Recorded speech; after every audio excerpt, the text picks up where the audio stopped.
কত নবী আমার আল্লাহকে যখনই স্মরণ করেছেন তখনই পেয়েছেন। কথা বলেন ঠিক কিনা? জিকির আছে ব্যক্তিগত জীবনে, সামাজিক জীবনে, পারিবারিক জীবনে, রাজনৈতিক জীবনে, আন্তর্জাতিক জীবনে, সাংস্কৃতিক জীবনে, সারা জীবন শুধু জিকির আর জিকির। সামাজিক জীবনের জিকিরটা আমি আজকে বোঝাবো। সামাজিক জীবনের জিকির কি? শুধু নিজে খেয়ে পরে বাঁচবেন, আশপাশের মানুষের খবর রাখবেন না, এর নাম জিকির না। হযরত আব্দুল্লাহ বিন মুবারক রহমতুল্লাহ আলাইহির জীবনে যে দেখলাম এত বড় আলেম তিনি ছিলেন, তার নাম জানেন এমন কোন আলেম পৃথিবীতে নেই। যারা আলেম বসে আছে জিজ্ঞাসা করেন তো আব্দুল্লাহ বিন মুবারক কত বড় আলেম। তিনি কোন ওলামা সমাবেশে হাজির হলে অন্যান্য আলেমরা বলতো আজকের এই ময়দানে আব্দুল্লাহ বিন মুবারক আকাশের চাঁদের মতো। এত বড় একজন আলেম। তিনি হজে যাওয়ার জন্য টাকা গোছালেন, বেডিং খাতা পর্যন্ত বাঁধলেন, হজে বের হবেন। হঠাৎ তাকিয়ে দেখে তার ছেলেটা কাঁদতেছে। ডাক দিয়ে বলে, বাবা তুমি কাঁদো কেন? ছেলে বলে, আব্বা জান আমি কাঁদি এই জন্যে, ওই পাড়ায় গিয়েছিলাম, দেখলাম ওরা মাংস রান্না করেছে, আমি চাইলাম আমারে দিল না, ঘাড়ে ধাক্কা দিয়ে তাড়িয়ে দিল। বাবা আমার মনে দুঃখ লেগেছে, এই জন্য কাঁদতেছি। হযরত আব্দুল্লাহ বিন মুবারক রহমতুল্লাহ আলাইহি সন্তানের কান্না থামানোর জন্য নিয়ে গেলেন ওই বাড়িতে। বাড়ির বাইরে দাঁড়িয়ে সালাম দিলেন, আসসালামু আলাইকুম ইয়া আহলাল বাইত। কোরআনের নির্দেশ, ইয়া আইয়ুহাল্লাযীনা আমানু লা তাদখুলু বুয়ুতান গায়রা বুয়ুতিকুম হাত্তা তাস্তানিসু ওয়া তুসাল্লিমু আলা আহলিহা।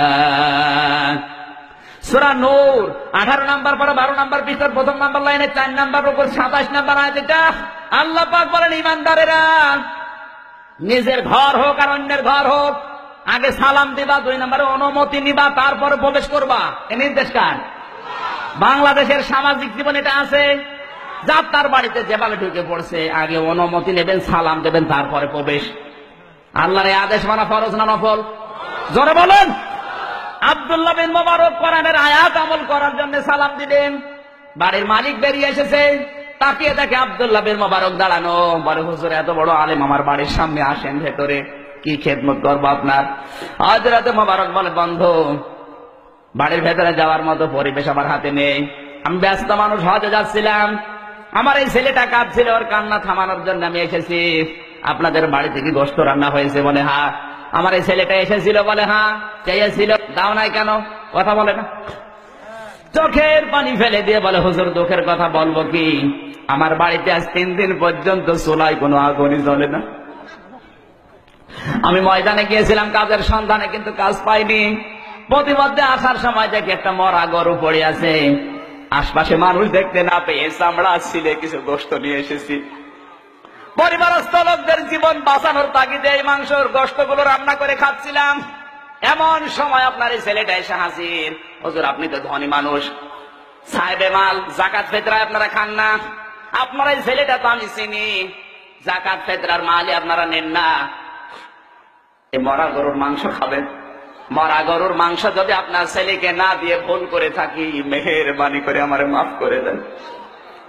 হযরত মুবারক কেঁদে ফেললেন। এক জোড়ে বাড়িতে গেলেন, হজে যাওয়ার জন্য যে টাকাগুলো বসিয়েছেন সব নিয়ে আসলেন। ডাক দিয়ে বলে, ভাই আপনি আমার এলাকায় বসবাস করেন, এত কষ্টে আছেন, আমি খোঁজ নিতে পারি নাই, আমি ফরজ হজ করেছি, নফল হজে যাচ্ছিলাম, আমার দরকার নেই, আপনি টাকাগুলো নেন, খাবার কিনে পরিবারস্থ লোকদেরকে খাওয়ান, বাকি টাকা নিয়ে ব্যবসা বাণিজ্য করে প্রতিষ্ঠিত হন।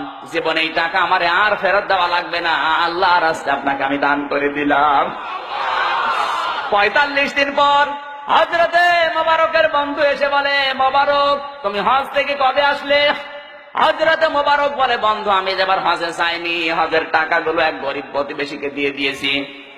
বন্ধু বলে, কি বলো তুমি? আমি যখন আল্লাহর ঘর তাওয়াফ করি দেখলাম তুমি আমার সামনে,